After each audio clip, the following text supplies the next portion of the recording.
Hello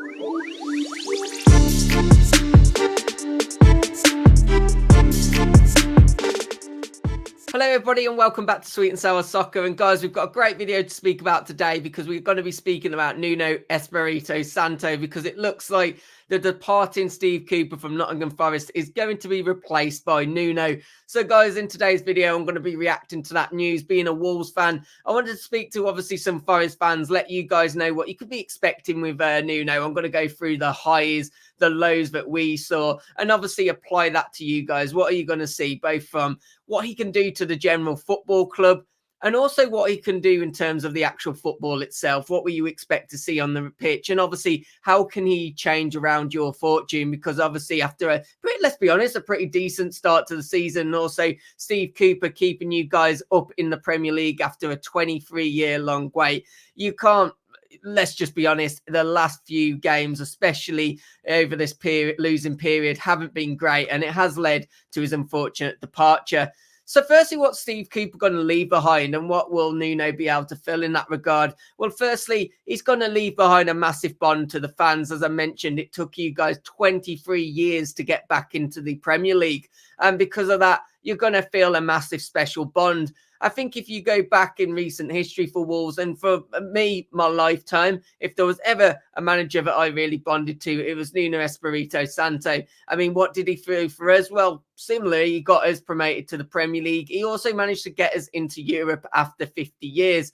So, you know, he comes with a very good pedigree, but seems to have lost his way in some recent times. We obviously saw what he did at Tottenham, and he did have a good, successful career in the Saudi Premier League. But obviously, people will, you know, kind of have some questions about managing in that league and what the kind of competition was like, of course. So on his CV, I can get why there's been a bit of a mixed response from Forest fans. There's obviously been some fans feeling quite, you know, welcoming of the situations, and also some having those reservations. Well, the one thing that Nuno did, and I feel like you're going to need when, you know, Steve Cooper departing and what he kind of meant to you guys as a fan base, is he really pulled together the club, the fan base, and really united everyone and pulled us all together when he was at us and at our time at Wolves. You know, he built not only a real bond with the players, he also built a real bond with the fans. It was the one manager after a long period that we really felt we really connected to.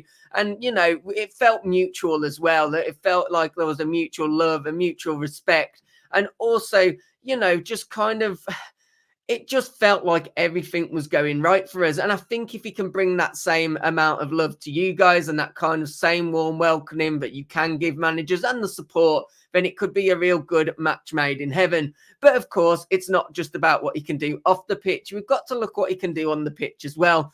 Now, one of the reasons that I think that maybe he's been appointed by the Nottingham Forest hierarchy is because of the way that he plays football. He is somewhat, and it might be a criticism to some, somewhat defensively minded, but does know how to play well on the counter-attack and also knows how to get the best out of the attacking players. In fact, at Wolves, he played a back five for the majority of the time, and that's where he saw most of the success. And when you look at Nottingham Forest and the way that they've played under Steve Cooper and also the success that they've had, you know, you see the unity there. You see how that back five can work, especially with the wing back starting up the pitch. But more importantly, how he can use that back five to actually be a very attacking formation as well. Because, you know, when we talk about three at the back, five at the back, whichever way you want to call it, I think we almost ultimately think it's quite a negative formation. And of course, at times it can be deployed in such a negative kind of way, which we don't want to see. But also that formation can be used really well and can be utilized well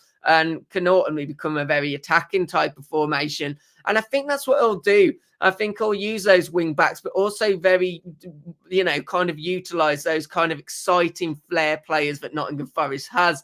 Obviously, it'll be great when Nui does come back, but there's also others that need their shot, whether that's Origi or you've got the, you know, you've got the lightning quicker Langer. You've got Hudson-Odoi with his flair. I don't think we've seen the best out of him yet in a Forest shirt. And also Morgan Gibbs-White, which he has previously worked with. I kind of see these kind of formations and the way that he can work with the players really marrying up into that dream situation with the kind of situation that he managed to create at Wolves. So the next question, though, would be what went wrong at Wolves? And Wolves fans would have some contradicting opinions, I think it would be fair to say. And I think by the end of it, unfortunately, probably similar to the Steve Cooper situation, there was a good contingency of fans, myself included, that did want him gone.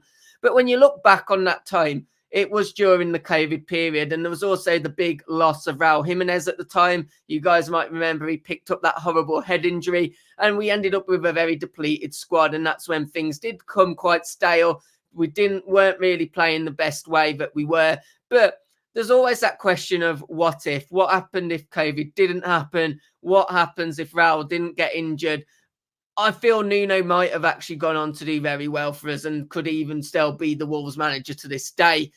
And I think I see a similar project in Nottingham Forest when you compare Nottingham Forest to Wolves. I think these are both, projects which have ambitious owners and football clubs that have ambitious owners. We obviously seen with the Forest owner, he's not afraid to put his money about. And of course, he really wants to build this team into not just being a Premier League survival team, but one that can really climb the table. And I think with Nuno coming with his, his proof of being able to do that, there is very some good cause to be excited about it. But what about the negatives? What are perhaps going to annoy, the Nottingham Forest fans watching this? Well, what we did find is at times he was quite not adaptable in the way that he played. He tried to play a back four with Wolves in the end, and that was part of his downfall. And, at times it did feel like he may have just got a bit figured out by his third season in charge with us. I think there was definitely some signs of that. I should say first season in the Premier League. And there came a bit of predictability about the nature in which he was going to play. And also, there was maybe some substitutes or players which he was started that did cause some divide of opinion. One player that we'd pick out as a Wolves fan would be Vitinha, who now plays for PSG. Believe it or not, Wolves had him on loan, but Nuno really did not want to play him. And for that reason, we then actually sent him back, and now he's, ultimately playing at PSG. So the quality was always there, but he never got that game time.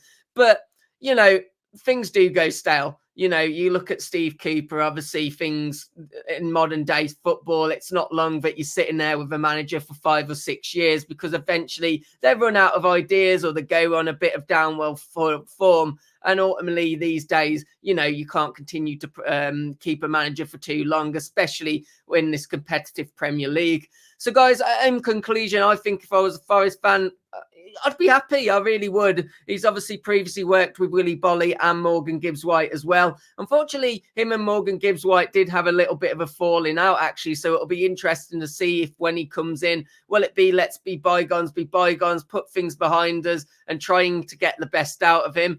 Or, could he be one of those players that he looks to move on early? I don't feel like it was a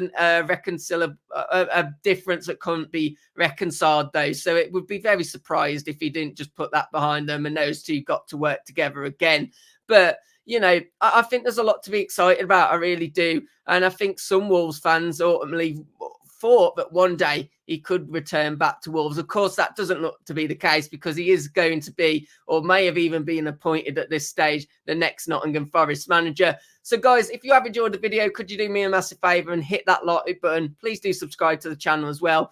We are a general football channel, not just a Wolves channel. We do lots of general football content, including Premier League lives, etc., etc. So there's a lot out on this channel. So do subscribe to us, and hopefully you enjoyed the video. Hope you have a good one. Take care. Goodbye.